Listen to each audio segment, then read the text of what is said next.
peduli dengan itu. Inti tujuan dari Sahabat-sahabat dimanapun berada, saya Zulkifli M. Abbas mengharapkan sahabat-sahabat semua untuk kemudian mensubscribe, like, dan juga men-share channel kita ini. Salam Tauhid, salam satu Tuhan. LAI itu lembaga, apa itu ya lucunya, lupa ayat Injil, cocok kayaknya. Kalau Anda melihat secara ilmu bahasa, hari ini telah lahir Kristus. Lawang jangan diterjemahkan Tuhan. Karena Kristus itu mau hantar ke bahasa manapun, artinya manusia. Lawang sudah diantar kok dengan bahasa pengantar. Hari ini telah lahir. Kalau lahir itu apa? Tuhan atau manusia? Ya manusia, Cak Ayu. Lalu Kristus itu sendiri juga adalah manusia. Jadi 3 komponen yang ditabrak oleh lembaga lupa ayat Injil. Yang pertama, lahir. Lahir itu manusia. Yang kedua, Kristus. Kristus itu manusia. Yang ketiga adalah kurios. Kurios itu juga adalah manusia. Manusia, manusia, manusia. Tapi diajarkan kepada orang-orang kuclo sebagai Tuhan. Ini lelucon. Ini penyesatan yang terjadi secara terstruktur, masif, dan terencana. Dan kalian memperbodoh diri. Yang lahir itu manusia. Yang bergelar Kristus itu juga manusia. Yang kurios itu juga adalah manusia. Lari yang kepada Tuhan. Kenapa? Karena kalian telah disesatkan oleh makhluk yang mengatakan akulah dia. Yesus berpesan kepada muridnya, waspadalah kepada penyesat yang datang kepadamu dengan memakai nama aku Yesus Kristus dan berkata akulah dia. Nah, yang disalib ini mengaku akulah dia. Makanya dia disalib. Setelah disalib dia mati, bangkit hari ketiga, menyesatkan kalian kemudian. Posisi saya di sini hanya untuk menjelaskan, mengarahkan, dan bahkan mengajarkan kalian bahasa Indonesia. Lukas 2 nomor 11, hari ini telah lahir. Lahir itu apa? Keadaan di mana makhluk keluar dari rahim ibunya atau keluar dari cangkang telur. Jadi yang lahir ini manusia di kota Daud. Makanya setelah manusia ini lahir, apa yang dilakukan? Nenen, makan, sunat, tidur, ketakutan. Dia terikat oleh ruang dan waktu sebagai manusia karena memang dia lahir manusia. Kemudian saudara membawa data 2 Yohanes 1 nomor 7. Itulah Paulus. Siapakah penyesat itu? Penyesat dalam bahasa Yunaninya adalah planos. Planos artinya pembohong, penipu, penyesat. Bukankah dia yang pergi ke seluruh dunia yang tidak mengaku bahwa Yesus Kristus telah datang sebagai manusia? Itulah penyesatnya dan itulah antikristusnya alias setannya. Coba tanya Paulus, Paulus, ya paman, kau terima Injil dari mana? Dari Yesus Kristus. Manusia atau bukan? Bukan. Anda baca surat Paulus Galatia 1 nomor 1 dan juga nomor 11 nomor 12 yang aku menerima Injil bukan dari manusia, tapi dari Yesus. Berarti dia mengaku Yesus datang kepadanya bukan sebagai manusia. Dalil 2 Yohanes 1 nomor 7 kena. Tepat sekali di jidatnya Paulus tuh. Siapakah penyesat itu? Bukankah dia yang telah muncul dan pergi ke seluruh dunia yang tidak mengaku bahwa Yesus Kristus telah datang sebagai manusia? Paulus mengatakan, Yesus Kristus datang kepadaku bukan sebagai manusia, tetapi sebagai Yesus Kristus. Lah, berarti dia penyesat. Anda membawa dalil itu.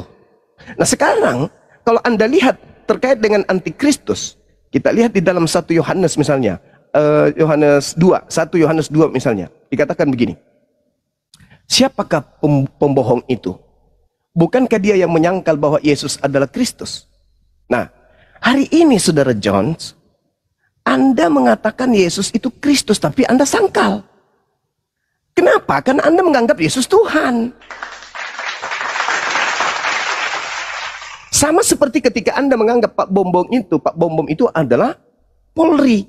Anda mengatakan Pak Bom adalah polisi. Tetapi Anda mengimani Pak Bom itu sebagai apa? Sebagai anak SD. Berarti Anda menipu diri Anda sendiri. Anda mengatakan Pak Bom itu adalah polisi. Tetapi Anda mengimaninya dia adalah anak SD baru kelas 6. Bagaimana mungkin anak SD kelas 6 adalah polisi? Nggak mungkin. Inilah yang terjadi pada saudara. Anda mengatakan dengan mulut saudara Yesus itu adalah Kristus, yaitu manusia yang diurapi Tuhannya. Tetapi dalam implementasi keagamaan, Anda malah menuhankannya. Berarti Anda ini anti terhadap kekristusan yang ada pada Yesus. Orang-orang yang menerima Yesus sebagai Kristus, mustahile menuhankan Yesus. Anda mengatakan dia Kristus, teori. Prakteknya Anda menuhankan, berarti Anda adalah anti Yesus alias anti Kristus. Saya berharap Anda masih bisa menggunakan akal Anda dan mudah-mudahan tidak bocor halus seperti kemarin-kemarin. Sekali lagi kesimpulan, 10 detik. Siapapun di atas muka bumi ini yang menyembah Kristus, dia sedang menyembah setan. Karena hanya setanlah yang ingin menyamakan dirinya dengan Yesus dan mengaku-ngaku Yesus dan ingin menyamai Tuhan dan ingin disembah. Ingat, Yesus berkata, waspadalah kepada Kristus palsu. Kristen adalah pengikut Kristus, tapi palsu. Kenapa? Kristus yang disembah oleh Kristen adalah Kristus Tuhan. Sedangkan Kristus yang datang di tengah-tengah Bani Israel adalah Kristus manusia yang diurapi Tuhan. Silakan. Oke. Gini ya Bang Juma, justru Anda yang membawa nalar yang tidak tepat di sini. Tadi saya sudah katakan secara kaidah tata bahasa Indonesianya jelas ya Kristus itu adalah Tuhan. Masih aja Anda paksakan bahwa itu salah. Itu nalar Anda dalam pengetahuan tata bahasanya sangat grounded itu. Salah di situ. Karena memang jelas itu secara kaidah tata bahasa Indonesia, anak kalimat menerangkan pokok kalimat di depannya. Kamu perhatikan itu koma di situ. Nah, itu kamu nggak ngerti di situ. Nah, jadi jelas di situ bahwa Kristus itu Tuhan. Nah, jadi kalau kita menyembah Tuhan, ya jelas menyembah Kristus, ya benar kita menyembah Kristus. Pengikut Yesus harus menyembah Yesus Kristus karena dia Tuhan. Makanya ayat di 2 Yohanes 1 ayat 7 dikatakan Yesus Kristus lengkap di situ. Karena di situ menyatakan siapa yang tidak percaya Yesus Tuhan datang menjadi manusia, itu kamu anti Kristus, anti Yesus itu. Karena memang Yesus datang menjadi manusia. Allah itu datang menjadi manusia ya. Yohanes 1 ayat 14. Ya. Nah, di sini yang saya kira pemahaman Anda yang keliru. Lalu Anda membawa lagi bahwa Kurios itu bukan Tuhan. Itu juga lucu. Kurios itu memang artinya Tuhan dan Tuan bisa, karena itu juga memang perkembangan bahasa dalam terjemahan. Kalau misalnya LAI masih menggunakan kata di awal junjungan atau Tuan, itu jadi salah kaprah dalam penerjemahan. Karena itu kita sudah ketemu kata Tuhan. Ini kan berjenjang, penemuan kata ini berjenjang, itu kamu tidak sadari. Waktu dulu itu diterjemahkan dengan junjungan, berikutnya diterjemahkan dengan Tuan. Nah, ketika ketemu kata Tuhan, ya diterjemahkan dengan kata yang lebih tepat. Tidak mungkin kita menggunakan kata yang di belakang yang sudah tidak relevan lagi digunakan. Tidak mungkin. Itu logikanya jangan salah di situ. Ya, jadi pasti dia akan menggunakan sesuatu ya pemahaman yang terbaru, up to date. Pemahaman terbarunya apa? Tuhan. Ya memang Tuhan harus dipakainya. Sehingga memang itu match antara apa yang dimaksud dengan tulisan asli dengan terjemahan kamu. Nah, bisa apple to apple tuh, bisa sama dengan apa yang dimaksud oleh penulis. Itu loh. Nah, ini harus dipahami cara linguistik seperti ini. Nggak bisa kita gara-gara kita mau menjatuhkan iman lain, kita tabrak nalar kita, malah justru kita jadi grounded gitu nalar kita. Kalau kamu tabrak seperti itu. Padahal tidak seperti itu. Kan nggak boleh.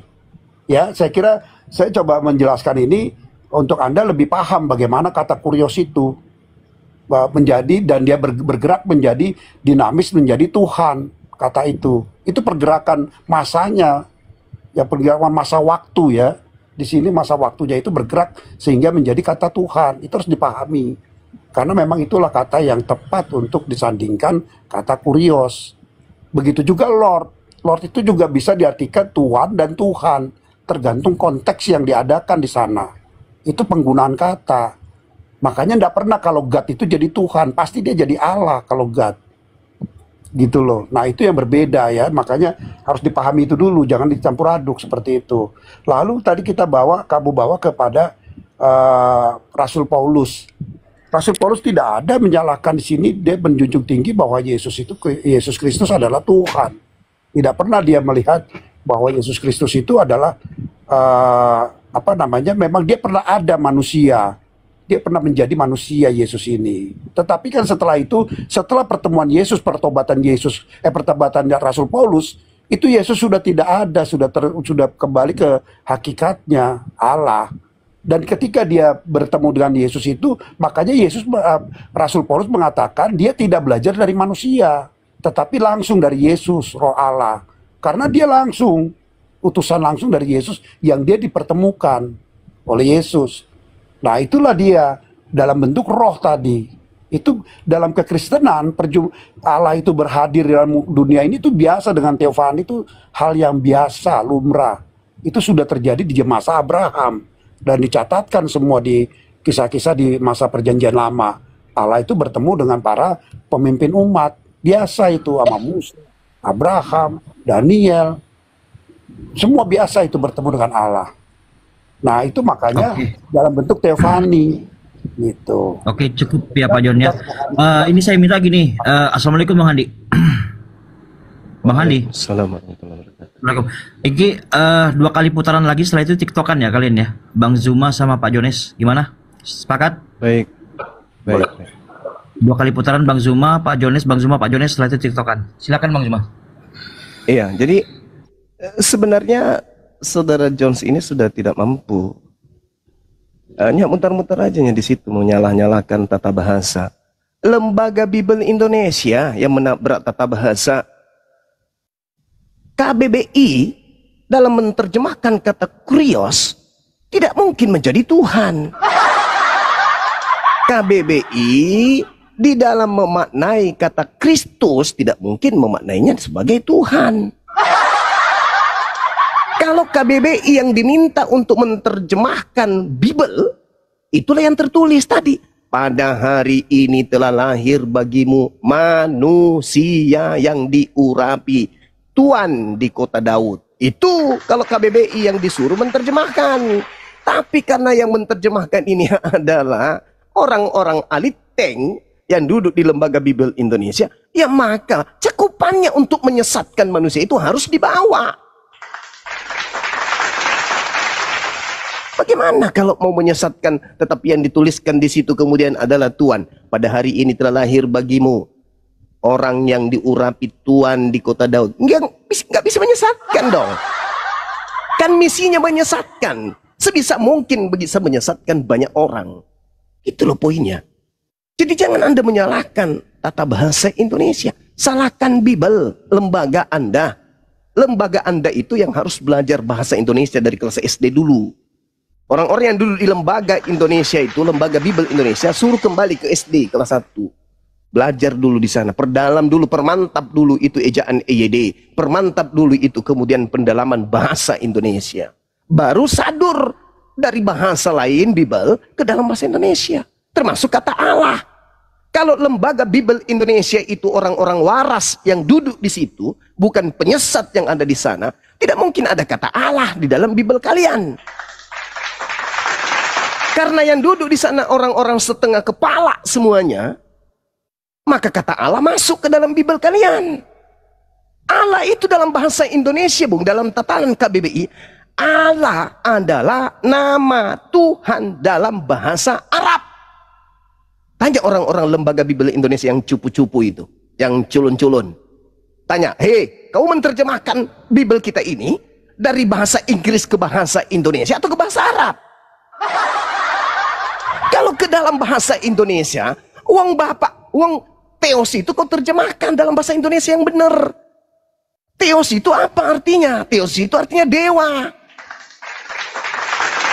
Kalau kau mau terjemahkan ke dalam bahasa Arab, boleh kau gunakan kata Allah atau Allah. Tapi semuanya harus bahasa Arab.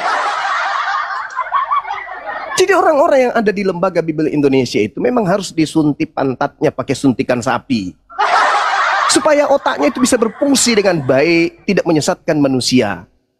Ya, jadi kembali kepada tema, saudara. Anda ke bawah-bawah, Anda ke bawah-bawah. Seakan-akan Anda bisa menipu orang lain setelah Anda tertipu. Kristus itu manusia, udah titik. Adapun kata Tuhan itu hanya penipuan saja. Ini orang kok sudah disadarkan, nggak mau sadar-sadar. Di situ kurios. Kurios itu bahasa Indonesia kita menyediakan kata Tuhan. Kenapa harus ke Tuhan? Kalau Tuhan itu akontas dalam bahasa Yunani. Theos itu artinya dewa. Akontas bahasa Yunani artinya Tuhan. Sedangkan original teks kitab saudara tak ada satupun kata akontas, yang ada theos. Berarti sekiranya dalam bahasa Yunani asli Lukas 2:11 itu ada kata theos, maka di situ wajar disebut Tuhan. Tapi karena di situ tidak ada kata theos, yang ada hanya kurios, haram hukumnya bagi ilmu pengetahuan kata kurios diterjemahkan dalam tatanan bahasa Indonesia dengan arti Tuhan. Itu merusak bahasa Indonesia itu. Berarti Anda tidak cinta kepada bahasa Indonesia.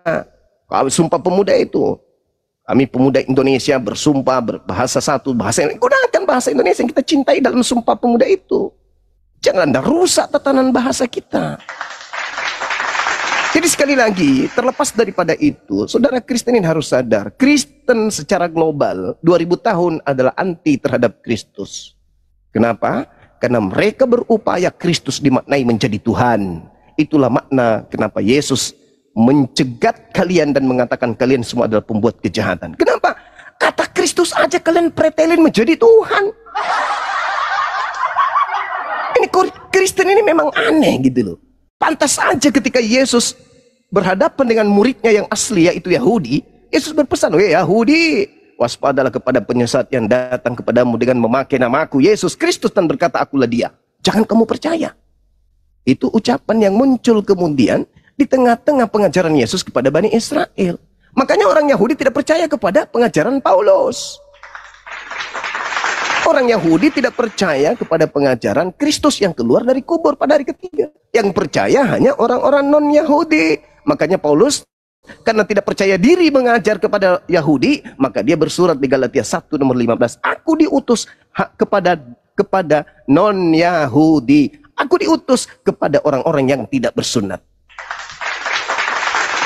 Karena dia mau mengajarkan menyembah kepada makhluk yang keluar dari kubur, nggak pakai, ditolak sama Yahudi. Dia orang waras, nggak mungkin menyembah makhluk yang keluar dari kubur. Ini hanya bisa dijual kepada Roma. Akhirnya apa yang terjadi? Dia mengirim surat untuk Roma. Kristen di Indonesia ini bukan dari Yahudi, tapi dari Roma, dari Barat, dari Belanda, dari Portugis, bukan dari Yahudi. Untuk itulah saudara, kembali kepada tema kita. Siapakah antikristus itu? Antikristus itu ya Kristen. Mereka membungkus nama mereka pengikut Kristus, tetapi mereka anti terhadap Kristus itu sendiri. Anti kepada Tuhan dan anti kepada utusan Tuhan.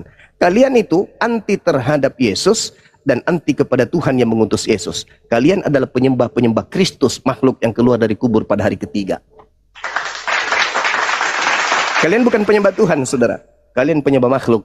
Makhluk yang ngaku Kristus. Makanya Yesus yang Kristus yang asli Anda tolak. Kristus itu adalah Tuhan. Padahal cakupan Anda mengatakan Kristus adalah Tuhan, bukan ke Yesus anak Maria, tapi kepada makhluk yang keluar dari kubur itu. Yang Yesus membuatkan dalam Matius 24 nomor 5. Waspadalah kepada Kristus palsu yang datang kepadamu yang datang kepadamu. Waspadalah kepada Kristus palsu yang akan datang dan melakukan banyak tanda yang dahsyat dan mujizat-mujizat, sekiranya mungkin menyesatkan orang-orang Yahudi pilihan juga. Jadi orang Yahudi waspada kepada ajaran Kristen. Makanya kalau orang Kristen ke Yahudi sana itu diludahin. Karena memang harus diwaspadai Kristen ini. Begitu saudara John. Tolong gunakan akal sehat saudara. Silakan.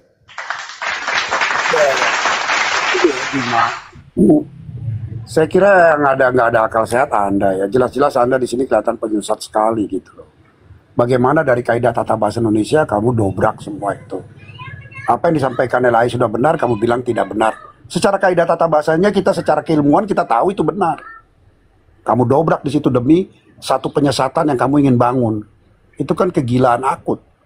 Saya kira itu ngawur sebenarnya. Saya kira tidak boleh pakai cara-cara dakwah seperti itu. Itu ngaco, cara dakwah yang ngaco. Karena kamu tidak paham itu dan bahkan kamu mendobrak kaidah yang umum, yang pelajaran bahasa Indonesia yang baik. Yang kamu mungkin nggak pernah sekolah atau sekolah nggak ngerti saya. Itu jelas saya sudah jelaskan bagaimana kaidah tata bahasa Indonesia.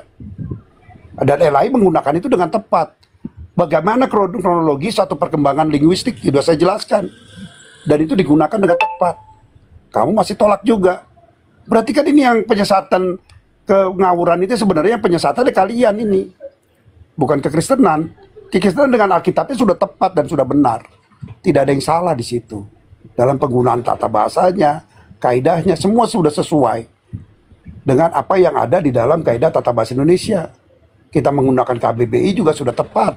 Karena itu sudah diserap. Bagaimana bahasa serapan itu digunakan oleh warga Indonesia untuk dalam sebuah produk atau karyanya masing-masing. Silakan Anda menggunakan. Karena itu sudah diserap menjadi kaidah bahasa Indonesia.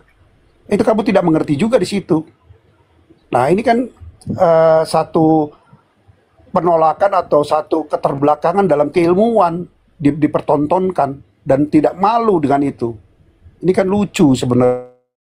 Saya lihat yang nggak logika itu kalian gitu loh, bahwa Anda mempertontonkan sesuatu yang tidak masuk logika dalam kaidah tata bahasa Indonesia, dalam kaidah struktur cerita di Alkitab, cerita peristiwa yang terjadi, penyalipan dan segala sesuatu. Anda menolak semua itu dan membuat satu karangan baru yang sesuai mungkin dengan doktrin Anda, bahwa doktrin Anda tidak lengkap dan tidak bertanggung jawab dengan semua cerita yang ada. Itu urusan Anda. Tetapi tidak bisa dibawakan ke iman lain dengan struktur penceritaan dalam kitabnya yang sangat runut. Bagaimana dia dilahirkan, bagaimana dia harus hadir, Allah itu hadir menjadi manusia diceritakan dasarnya. Bagaimana dia lahir diceritakan.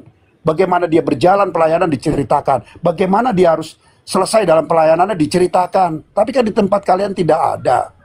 Nah itu jangan disamakan dengan kitab kami yang terstruktur dengan rapi.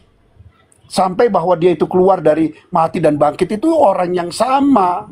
Ketika kamu tidak memahami struktur cerita ini, ya jangan disalahkan Alkitabnya.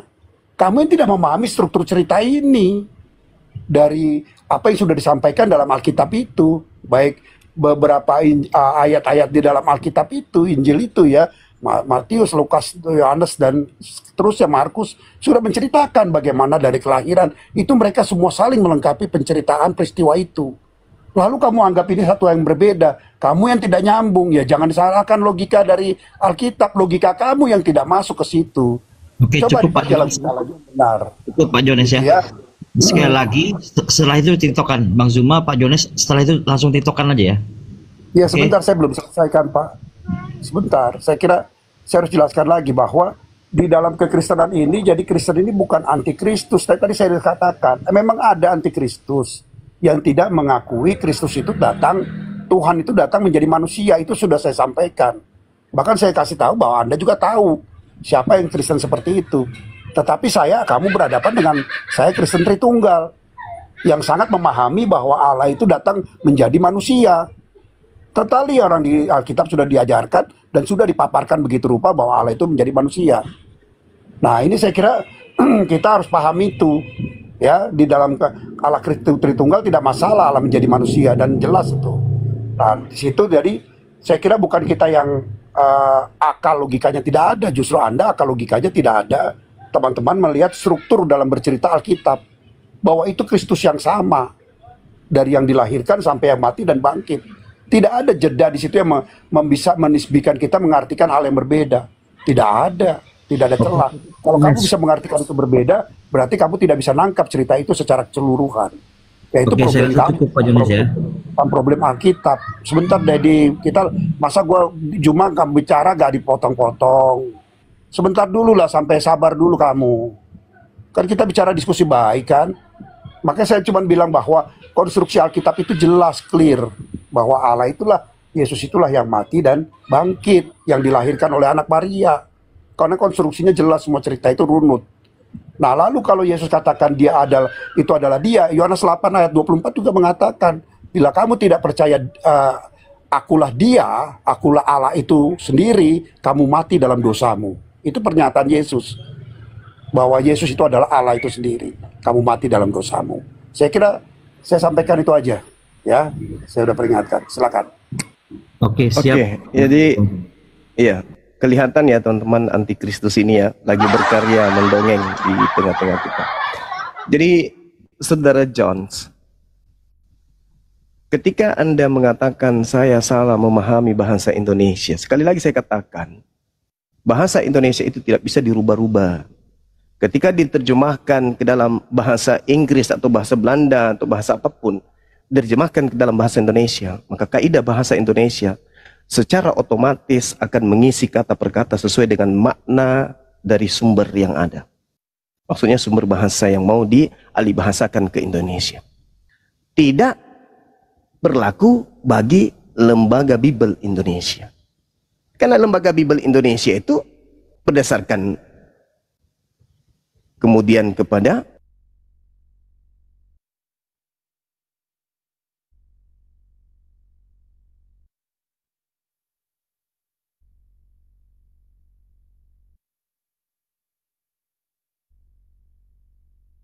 Ini kenapa nggak ada suaranya? Kok nggak ada suaranya, Bang Juma? Bang Juma lagi Kena tombak itu, kena tombak. Ada, iya. Oke. Bang Handi kok nggak kelihatan? Aduh. Diskusi lucu juga. Ya sebenarnya gini ya.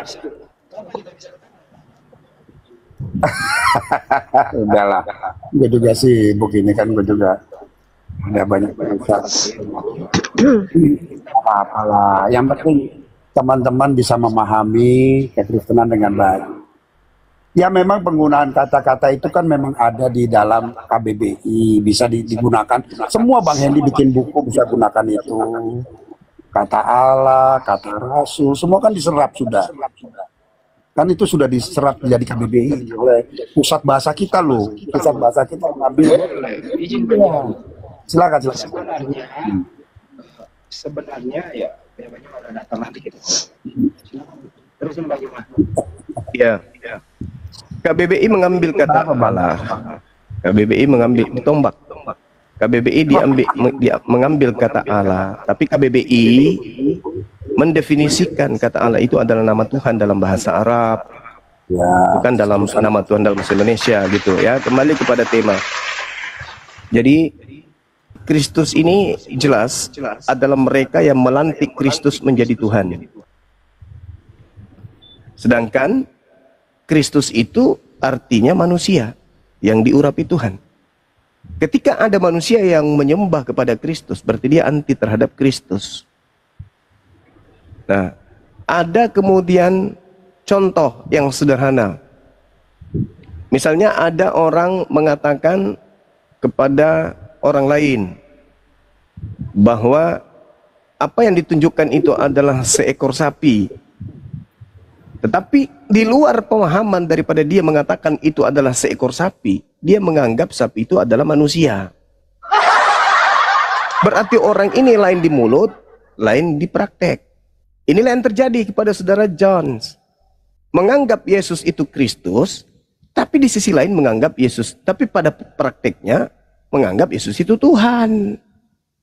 Dengan memelilit lidah, Tuhan adalah Tuhan, itu adalah kemudian tata bahasa yang dinamis, yang tidak statis, tapi dia mengalami perubahan-perubahan. Lah, kitab suci kok kayak gitu modelnya? Pada hari ini telah lahir bagimu Kristus. Oh, yang lahir manusia.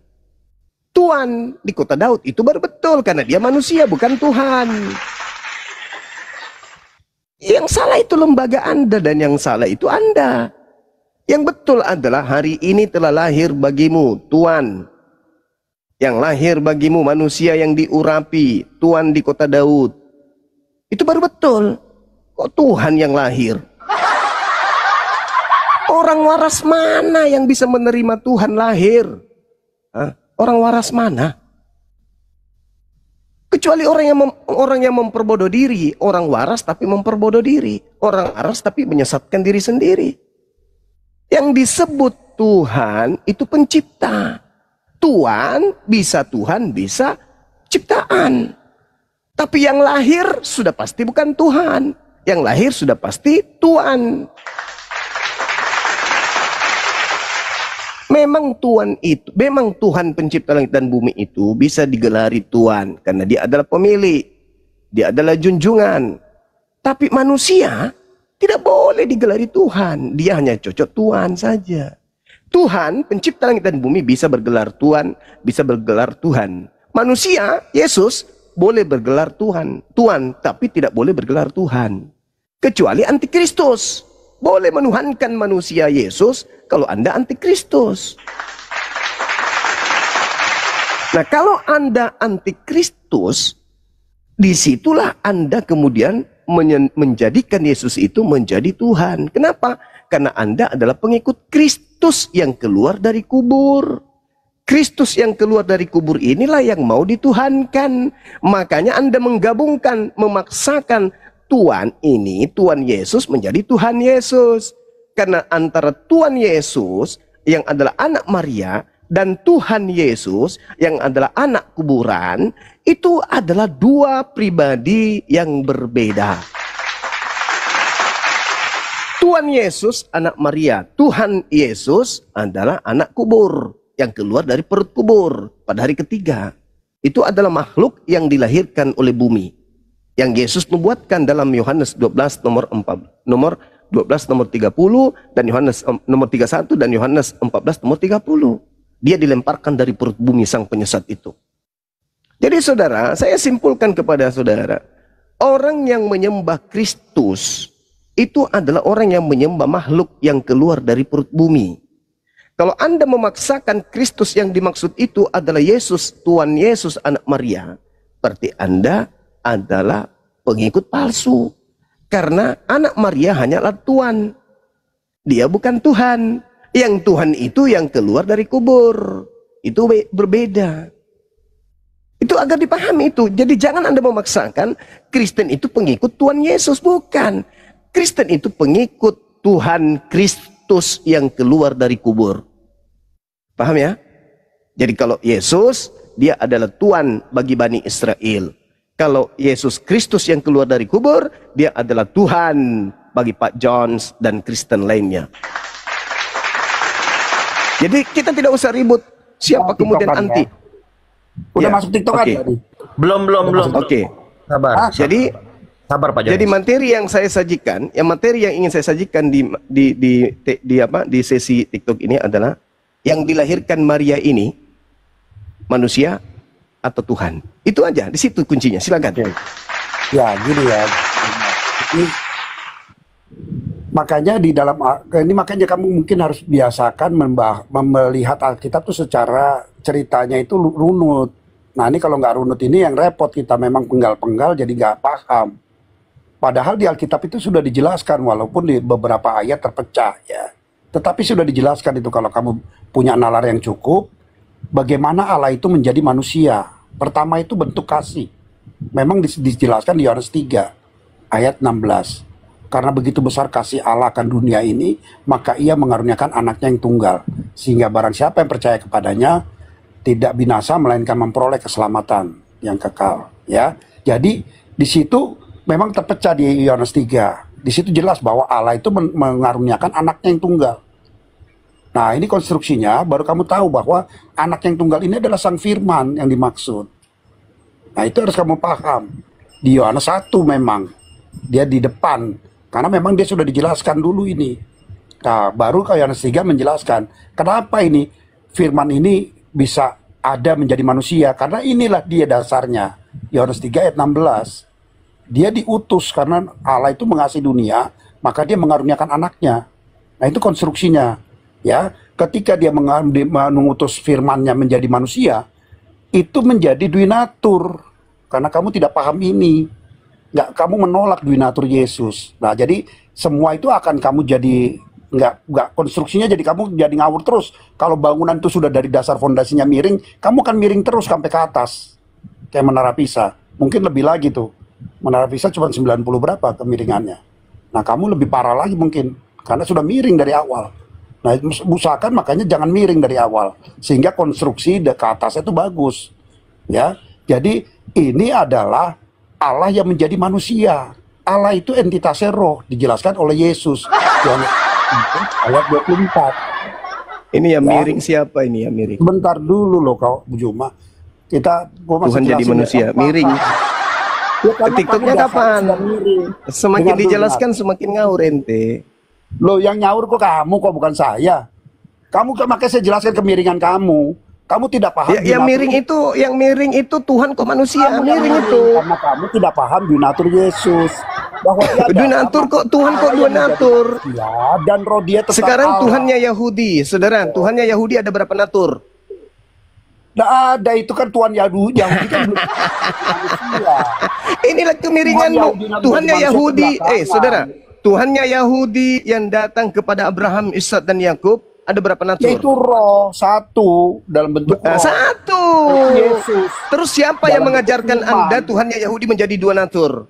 Nggak ada, saya nggak ada urusan dengan Yahudi. Ya, berarti Kristenan. Anda kan Yahudi, miring, ketika- Anda Nah, miring, ini miring makanya berarti dasar kamu tuh sudah Anda miring, bengkok, tidak. artinya Pahami Anda bahwa bengkok. Yesus itu Udah miring, adalah saudara Allah yang Jones menjadi dari dulu manusia. bengkok. Nah, Tuhannya dia kan Yahudi satu sudah natur kan? miring, kok. Satu Saya bilang natur. tadi, konstruksi Tuhannya awal Yahudi kamu satu sudah natur atau miring. dua natur? Kutanya Awal dulu. ke atas juga akan miring terus. karena kamu Tuhannya di dasarnya Yahudi sudah satu miring. natur atau dua natur? Gitu. Jawab. Kalau Yahudi Tuhannya itu Yahudi kan satu natur atau dua bentuk natur? roh. Jawab. Tentu dia adalah roh.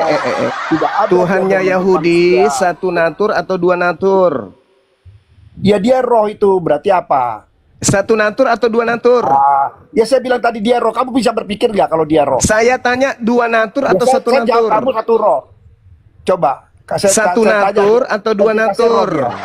Itu entitas roh dia. Saya ulang pertanyaan saya ini sudah mulai ke Kalau miringnya ini udah konstruksinya ketahuan. sudah Bukan miring lagi ini udah tengkurap. Udah tengkurap. Tuhannya Yahudi satu natur atau dua natur? Iya itu kan dia Ayo. roh masih Yesus itu masih Saya berupa tidak roh. tanya itu siapa. Ya. Saya bertanya Tuhannya Yahudi berapa Dalam natur? Yohanes Kalau Tuhanmu kan 8 ada ayat tiga 58, natur. Satu dia roh, katakan dua manusia, bahwa satu burung dia merpati. ada Pertanyaan sebelum saya, Adam menjadi. Tuhannya Dia sudah Yahudi ada. berapa Makanya natur?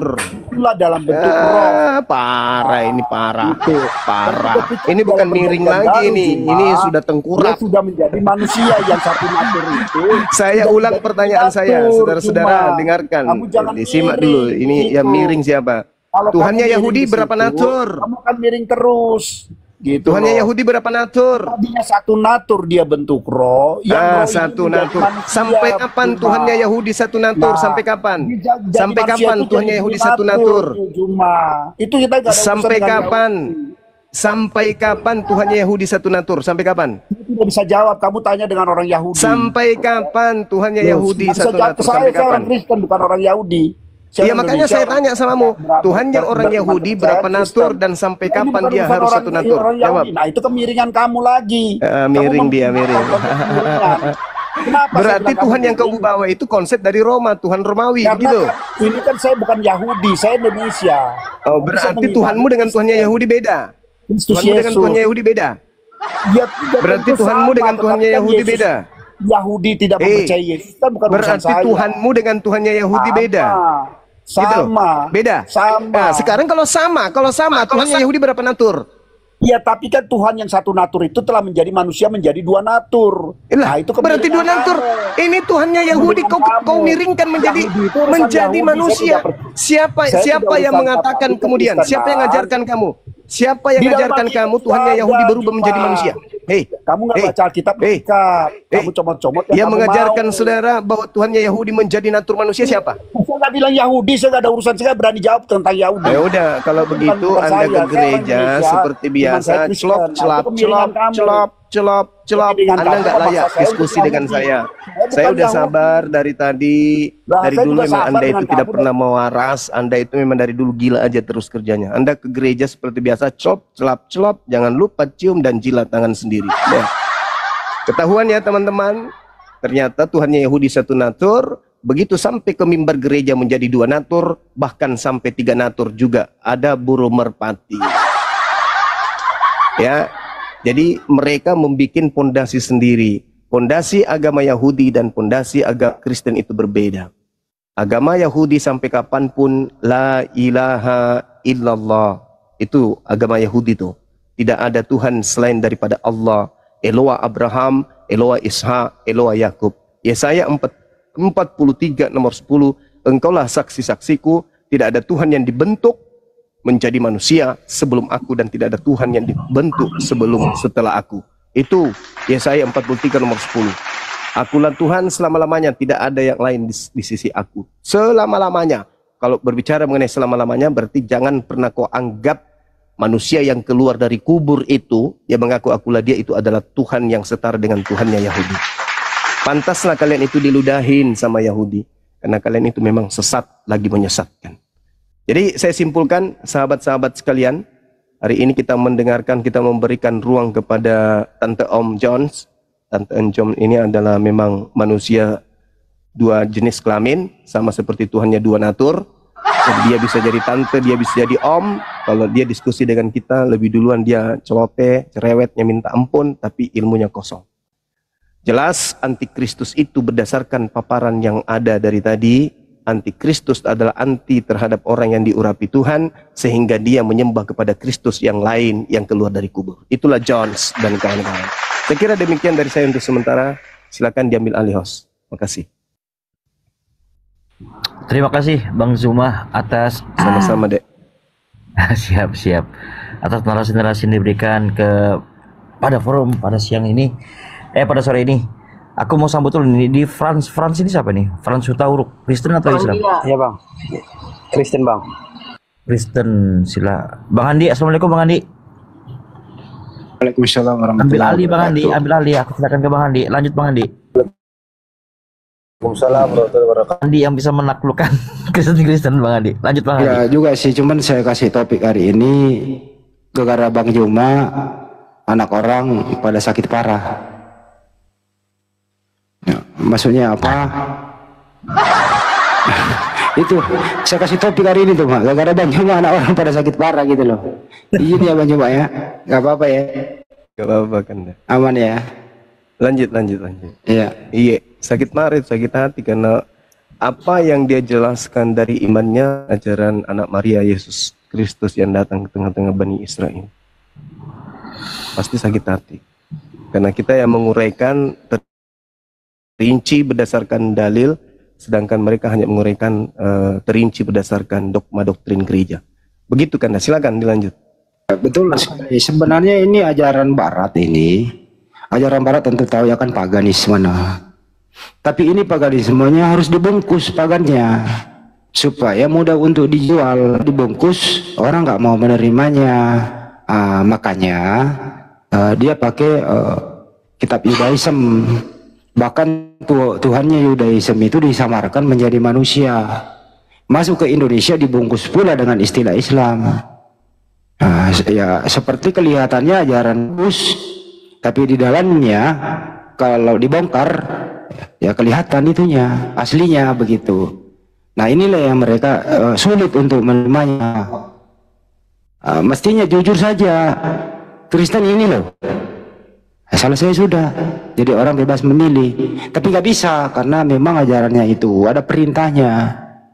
Pergilah ke seluruh dunia, beritakanlah ini barang ke segala makhluk. Percaya dibaptis, tidak percaya ya dihukum. Nah itu ada perintah di dalam itu kira-kira ya. Yang penting teman-teman muslim waspada, jangan ketipu berbagai cara yang mereka lakukan. Baik Al-Quran, Bible bahasa Arab seperti Al-Quran diterjemahkan ke bahasa Indonesia. Wih, cara melakukannya kayak ngaji, hati-hati itu. Itu bukan Al-Quran. Mereka berbagai cara, tapi apapun cara mereka tetap nggak bisa nambah populasinya. Ya tetap segitu-segitu aja. Kecuali beranak cucu. Itu pun nanti kalau mendengarkan Banyuma ya kembali lagi mualaf lagi, berkurang lagi. Itu kira-kira teman-teman. Bang Zuma kemana lagi Bang Zuma? Signal di sana Banyuma itu signal. Bang Zuma kena lagi itu. Ditombak. Oh ya. Ini apa sih ini orang ini? Bang Handi, instruksi lah Bang Handi buat teman-teman yang Kristen itu gini, maksudnya tuh teman-teman Kristen yang di bawah, kalau mau naik silakan ketik 3 di bawah.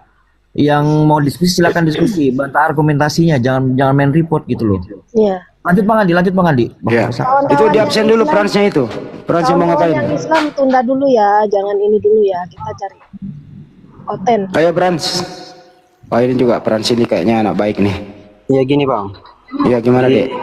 tujuanku datang ke sini ya aku kan mencari ilmu bukan untuk mau berdebat atau membantah atau berargumen beradu argumen.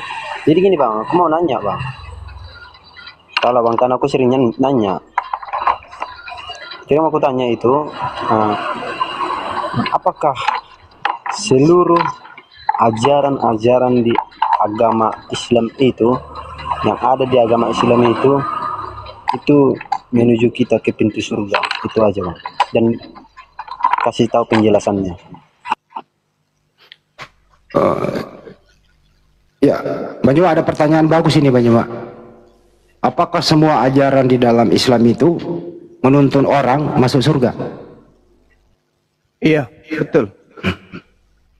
Nabi Muhammad SAW di dalam Al-Quran surah Al-Jumu'ah ya diutus oleh Allah ke atas muka bumi ini untuk mensucikan manusia.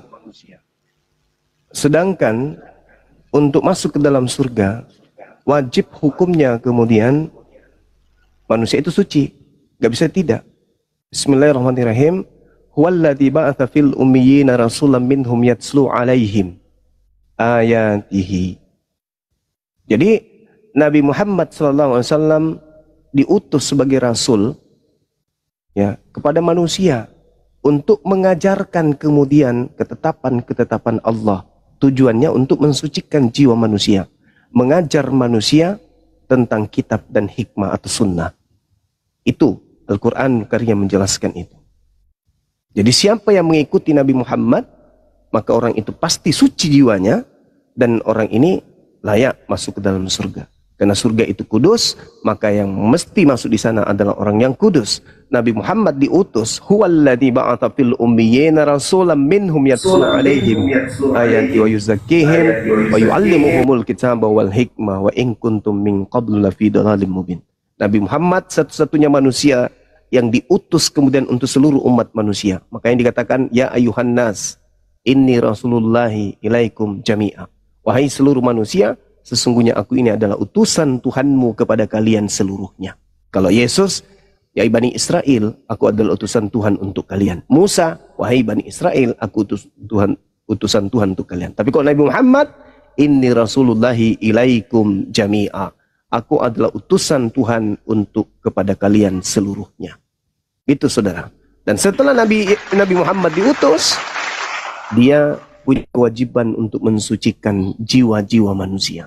Jadi kami tidak perlu penebusan.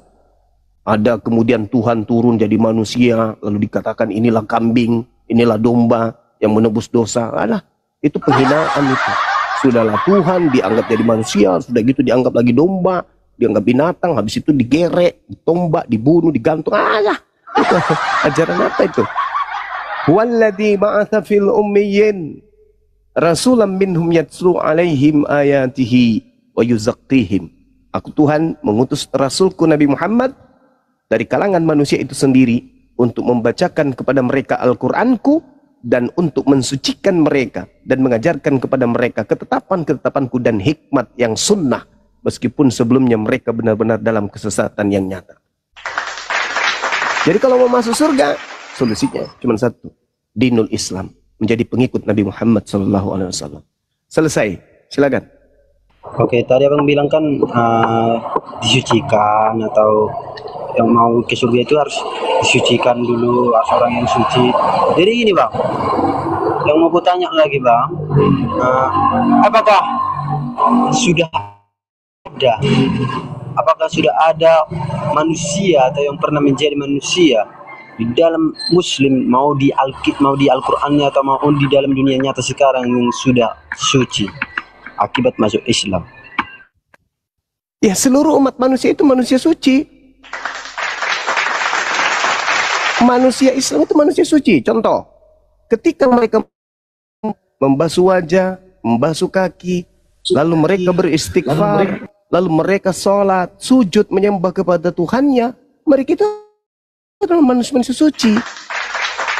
Mereka nggak makan makanan yang diharamkan, mereka tidak minum minuman yang diharamkan, mereka tidak mengotori jasad mereka hal yang dengan najis.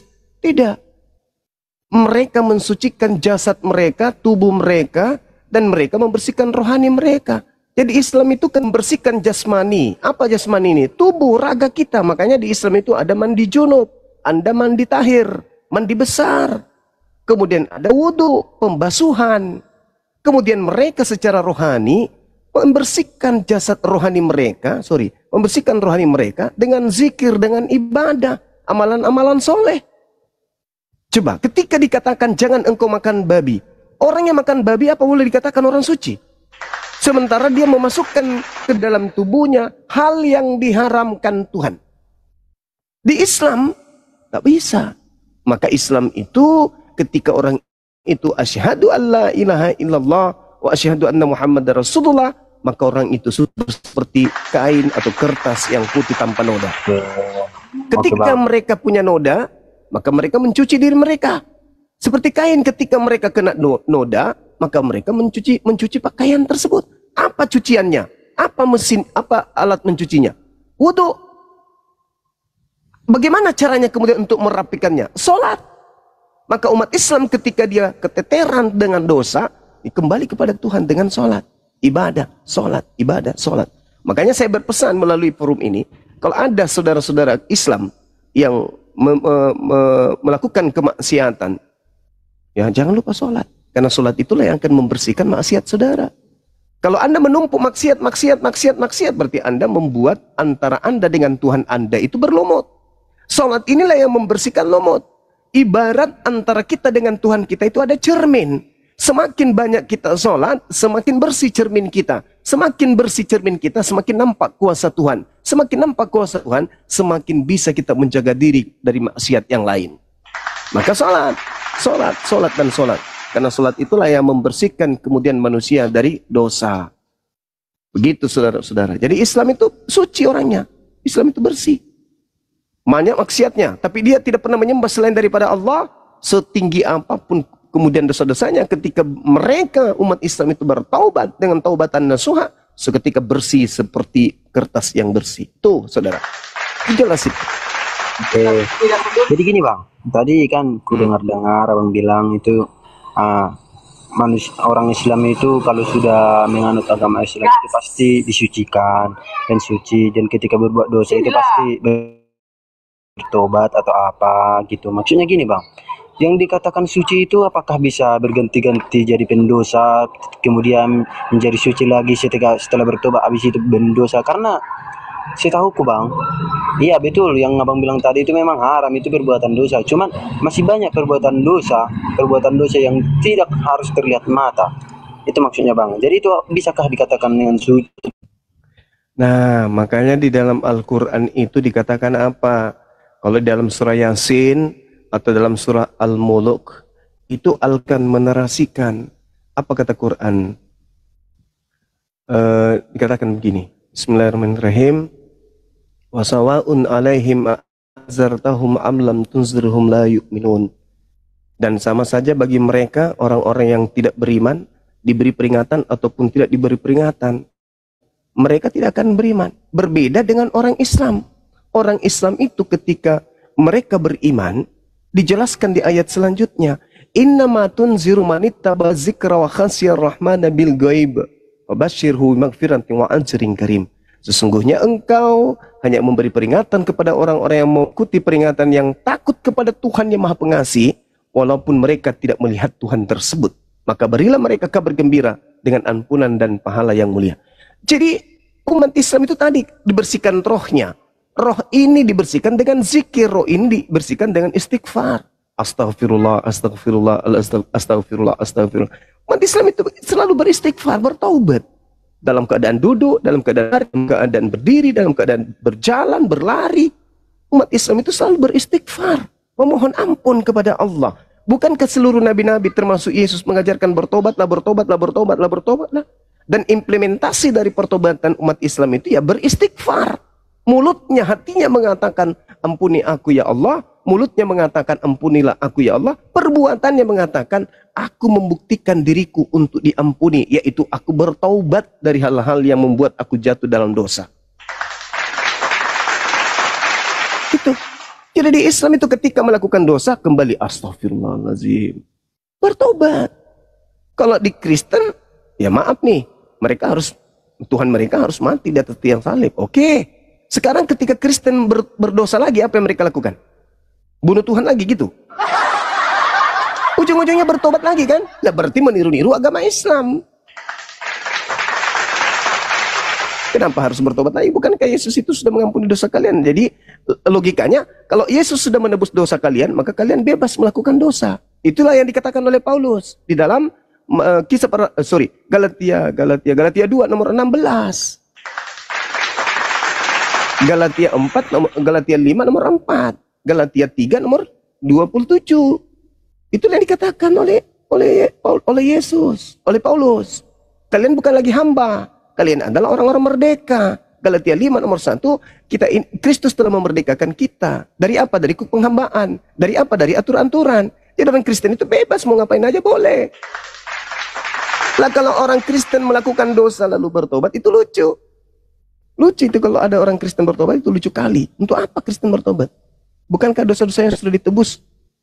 Jadi apapun yang dilakukan, ya silakan. Anda bukan hamba Tuhan lagi. Anda adalah pewaris. Sebagai pewaris Tuhan, ya dia adalah anak-anak Tuhan. Sebagai anak Tuhan, masa tak ada dosa? Tuhan bebas nggak? Bebas. Tuhan mau ngapain aja boleh nggak? Boleh. Begitulah kalian yang adalah anak Tuhan. Kalian boleh apa saja karena kalian adalah pewaris. Jadi jangan pernah menyentuh ajaran Islam bertobat. Itu lucu. Makanya di Kristen itu nggak ada aturan, Bung. Nggak ada larangan. Di Kristen itu apa larangannya di Kristen? Nggak ada.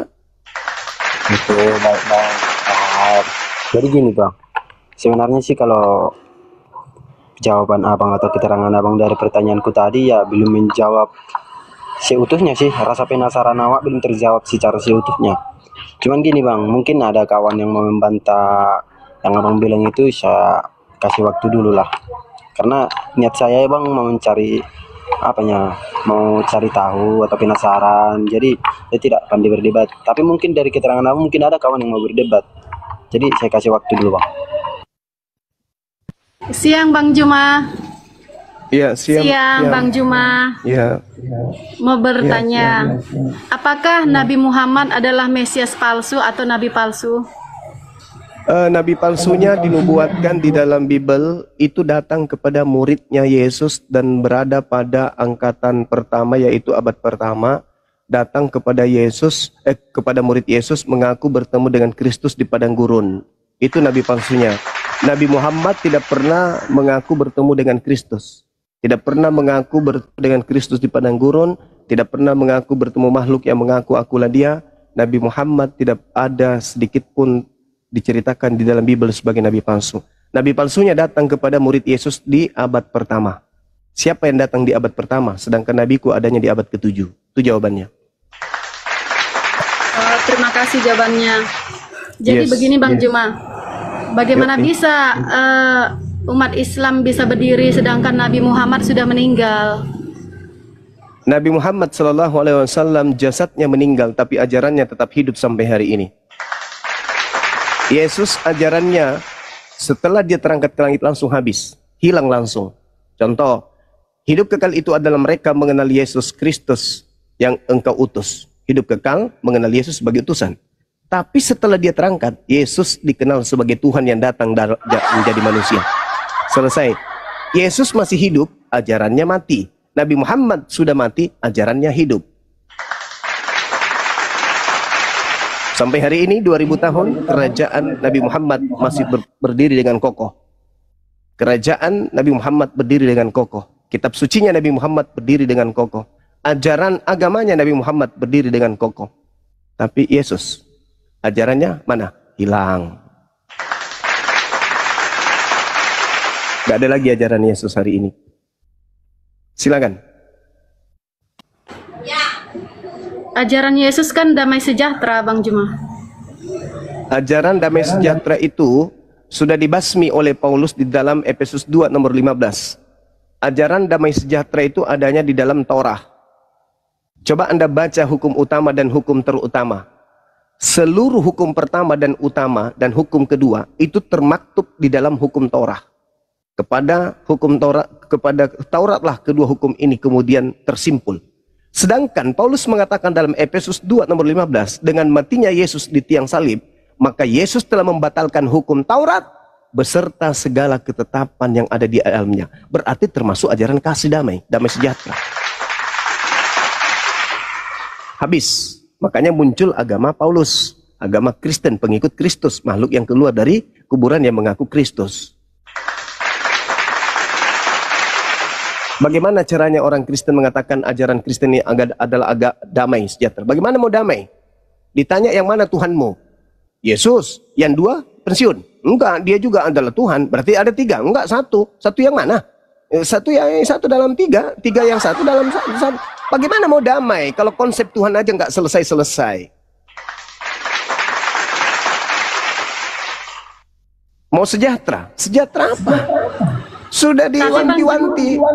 Warisan yang disiapkan oleh Yesus adalah pengusiran. Bagaimana mau sejahtera hidupnya? Sedangkan Yesusnya berkata, di dalam pengajaran Yesus, Matius 19, jika engkau ingin menjadi pengikutku, maka lakukan segala kehendak Bapa.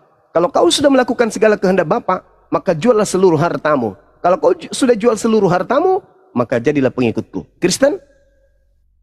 Jual harta enggak? Enggak. Mereka memperkaya diri dengan memungut perpuluhan yang tidak ada simbol dan simpulnya dari ajaran Yahudi. Apa yang damai sejahtera di Kristen? Enggak ada. Dia damai dan sejahtera nanti setelah Indonesia merdeka. Karena orang Islam mayoritas mengusir penjajah. Bagaimana mau damai sejahtera kalau Belanda masih menjajah? Silakan, pertanyaan ketiga.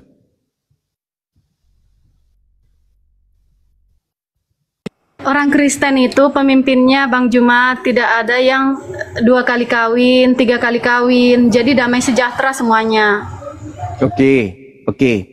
Agama yang melarang 1 kali kawin bagi laki-laki itu adalah agama yang melegalkan persinahan.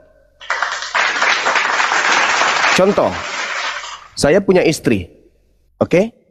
Satu hari saya ketemu dengan Agnes Monica. Agnes jatuh cinta sama aku juga jatuh cinta sama dia. Karena kami dilarang kawin 2 istri, apa yang kami lakukan setelah kami berdua-duaan? Apa yang kami lakukan setelah kami berdua-duaan? Di Mesir. Ayo. Iya.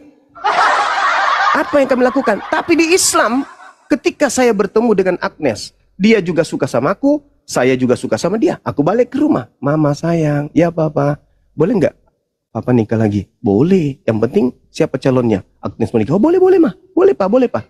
Kawin halal nggak? Halal. Tapi di Kristen boleh nggak begitu? Nggak boleh. Jadi apa yang dilakukan oleh orang Kristen? Berzina. Bahkan kepada sesama jenis pun boleh dalam agama Kristen. Sekali lagi saya katakan, agama yang melarang laki-laki, menghambat laki-laki, di mana Yesus dalam kitabnya sendiri, Lukas 18, membolehkan menikah lebih dari 1000 manusia, maka itu adalah agama yang melegalkan persinahan dan per-LGBT-an. Hayo. Kalau Margareta ketemu dengan Bang Suma di gelap malam, Anda tidak pernah kemudian melihat orang seganteng Bang Suma di dalam kamar berdua, apa yang kita lakukan kira-kira? Hah? Do, re, mi, fa, sol, la, si, do. Do, si, la, sol. Ada datanya Bang Juma. La, mi, re, do. Kalau di Islam, la taqrabuz zina, tak boleh berzina, mendekati aja nggak boleh. Maka supaya kita bisa memuaskan birahi sampai pagi, karena suami saya dalam perjalanan, ya harus nikah. Suami Margareta nggak ada di rumah. Nggak ada di rumah, ya harus nikah. Begitu. Islamlah agama yang rasional, Kristen agama irrasional.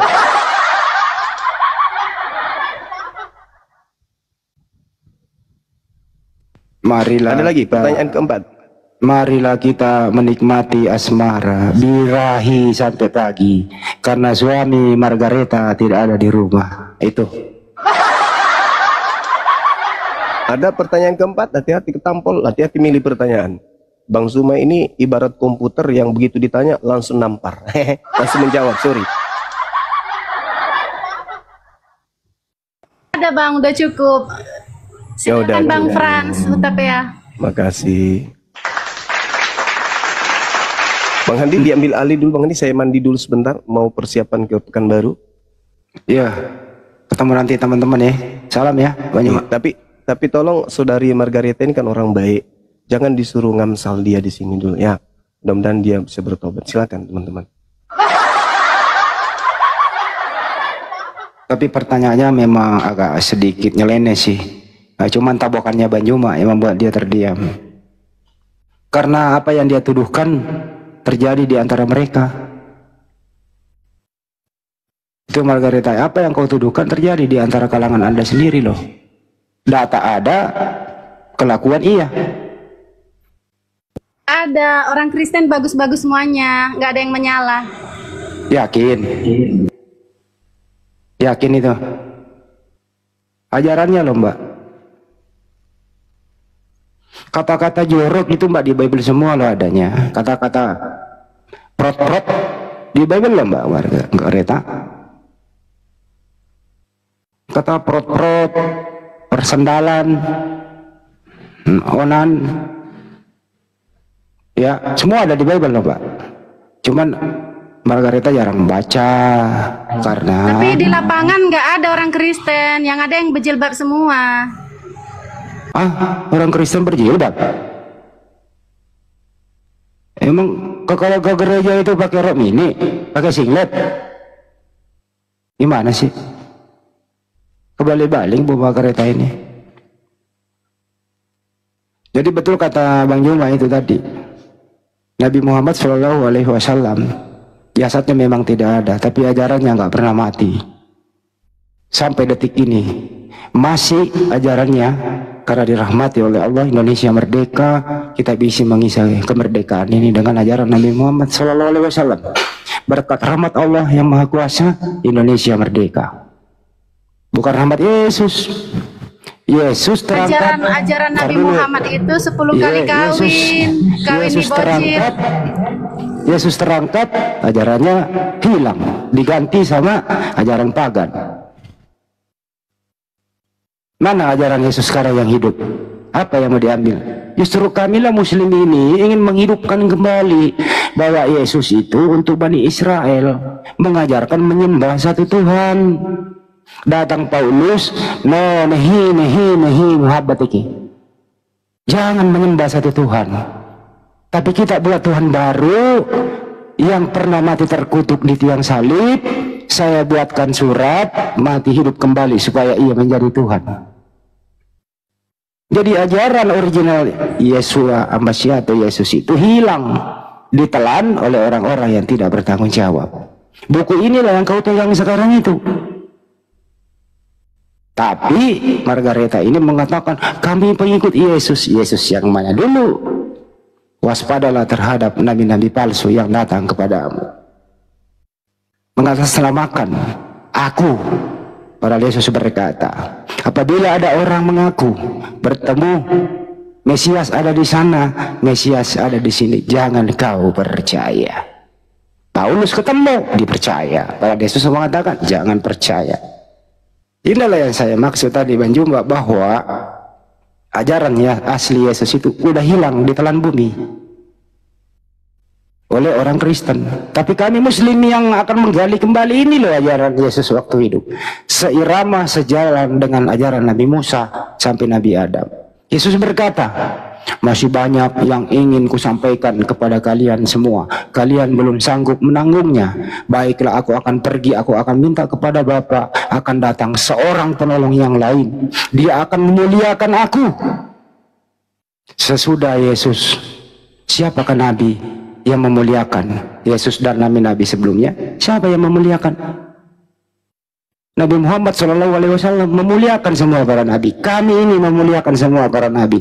Tapi Kristen, jangankan memuliakan, mengutuk, mengolok-olok, meludahi, menelanjangin, menyalib, digantung, mati terkutuk, wajib hukumnya demi untuk penebusan dosa dan menjadi Tuhan. Ayo, kalau tidak ada hal yang demikian Kristen nggak ada. Purwagaret, pikirin itu. Ngutuk anak orang kok jadi Tuhan. Senang banget ngutuk. Kita ini muliakan, kau ngutuk pula anak orang. Itu kira-kira ya. Jadi Margareta ini hanya di dalam mindsetnya itu kawin, kawin, kawin. Padahal Anda nyaman hidup di Republik Indonesia yang kita cintai bersama ini. Anda nyaman dengan mayoritas Islam. Kata pendeta Melatok, di mana ada kantong-kantong Kristen, di situ tidak ada kedamaian. Di mana ada mayoritas Islam, Anda ada berada di situ, Anda insya Allah pasti damai. Cek fakta dan survei membuktikan. Dengan adanya umat Islam, kata Melatok, ajaran Islam bisa memfilter budaya-budaya yang bisa merusak moral anak bangsa. Kita lihat di luar negeri, bagaimana gereja melegalkan pernikahan, perkawinan, jeruk makan jeruk, bahkan manusia dengan hewan, laki-laki, perempuan-perempuan. Umat Islam lah yang memfilter ini, jangan masuk di Republik ini nggak cocok dengan budaya kita. Alhamdulillah, kalau tidak ada umat Islam memfilter, apa jadinya anak bangsa ini? Bisa goyang Republik ini, hancur generasi muda. Dengan adanya contoh ini. Jadi rumah ibadah yang melegalkan perkawinan yang demikian di gereja, bukan di masjid. Jadi Margareta, sebelum bicara, kamu harus banyak belajar dulu. Hindari makan babi berlebihan. Kira-kira begitu teman-teman. Silakan. Yang lain saya mau ngopi lagi. Teman-teman, aku mau turun dulu soalnya saya mau sholat asar dulu, Bang Andi. Terima kasih banyak semua teman-teman. Assalamualaikum warahmatullahi wabarakatuh. Ya, makasih Bang Arjuna. Waalaikumsalam. Iya, iya. Meli, selamat sore Meli.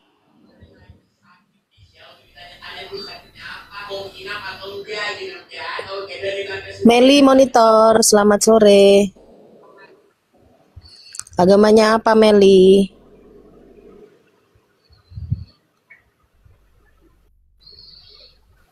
Ya, terdiam. Apalagi itu Margareta mau ngomong apa lagi? Kita turunkan yang diam. Jangan diturunin Margaretanya. Bukan, si Meli. Si Iya. Meli Bang, saya turun. Gue pengen dia menghujat, gak apa-apa. Lanjut. Agama Kak. Islam ini, iya agama Islam ini kan ngikuti peradaban orang Arab ya, bangsa Arab. Sekalian aja di sana tinggalnya, jangan di Indonesia. Oke. Agama Islam itu tidak mengikuti peradaban suku. Agama Islam itu mengikuti ajarannya Nabi Muhammad SAW. Kitabnya berbahasa Arab, bukan kita mengikuti budaya Arab. Bedakan ajaran Islam dengan budaya Arab, beda. Jadi kalau nggak ngerti nggak usah bicara. Kalau ingin seperti ini, Margareta juga nggak layak hidup di Republik ini. Anda harus mengikuti budaya Romawi pagan, penyembah dewa-dewa. Anda pulanglah ke Vatikan. Setuju kita pulangkan Margareta ke Vatikan, teman-teman? Setuju kita angkut Margareta ke Vatikan? Karena budaya Romawi nggak sesuai budaya Indonesia. Kirim ke Golgota. Nah, gitu. Bicara yang benar dong. Agama Islam tidak berdasarkan kesukuan Arab. Tapi agama Islam kitab sucinya berbahasa Arab. Yesua Amasya atau Yesus menerima wahyu berbahasa Aramaik. Nabi Musa berbahasa Ibrani untuk Bani Israel. Tapi bukan kesukuan, tapi Bani Israel untuk bangsa Israel. Kristen original tes Babelnya Yunani. Ada apostolos, ada logos, ada kurios, ada teos. Udahlah. Gimana Margareta? Mau saya tak kirim ke Roma atau ke Golgota? Tapi kan orang Islam pergi cium batu ke Raja Aswad. Nggak apa-apa, kita Pakai celana di atas mata kaki. Ya, kita jawab nggak apa-apa. Pakaian ihram itu bukan celana, itu pakaian ihram dipakai semua orang yang menunaikan ibadah haji. Hajar Aswad itu tidak wajib hukumnya untuk dicium. Hanya Nabi pernah menciumnya, yaitu hukumnya sunnah. Itu ya, jadi tidak wajib hukumnya. Dicium boleh nggak apa-apa juga, nggak apa-apa, nggak dicium, nggak ada masalah. Tuh, itu jawabannya. Tapi kalau di Bible mencium batu bara juga ada itu.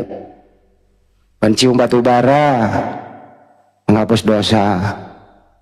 Terus lembu jantan itu haruslah dibakar, kulitnya dan kotorannya harus kau bakar di luar perkemahan, itulah menghapus dosa. Yesus adalah kisah 11 gitu ya. Yesus adalah batu penjuru yang dibuang oleh tukang-tukang bangunan. Dialah batu itu sendiri. Jadi Tuhanmu adalah batu penjuru. Jadi yang kau sembah itu batu juga. Yesus batu. Tertulis dengan jelas di Bible. Masih mau kau datang besok, Margareta? Apalagi yang kau mau hina di sini, Nista, hujat. Tapi di lapangan kenyataannya orang pergi ke Arab. Orang Islam pergi ke Arab, kenyataannya. Rukun Islam salah satunya itu adalah ibadah haji bagi orang yang mampu. Nah, itu rukun Islam, wajib hukumnya bagi orang yang mampu ya menunaikan ibadah haji. Kalau nggak mampu nggak wajib. Itu rukun Islam. Kalau rukun oten apa? Nggak ada rukunnya. Nggak ada bebas sebebasnya. Dengan matinya Yesus di tiang salib, segala perintah hukum Taurat dibatalkan, membuat hukum baru. Siapa yang membuat hukum? 13 kitab dari Paulus. Di sanalah hukumnya. Apa itu? Bebas makan babi, bebas minuman haram, tidak ada lagi hukum kawin. Pokoknya bebas sebebas-bebasnya. Mantap kan, Margareta? Segalanya halal ya Bang Andi? Segala sesuatu halal bagiku. Waduh. Kata Paulus. Pertanyaan Margareta, sudah berapa kilo daging babi kau makan selama hidupmu?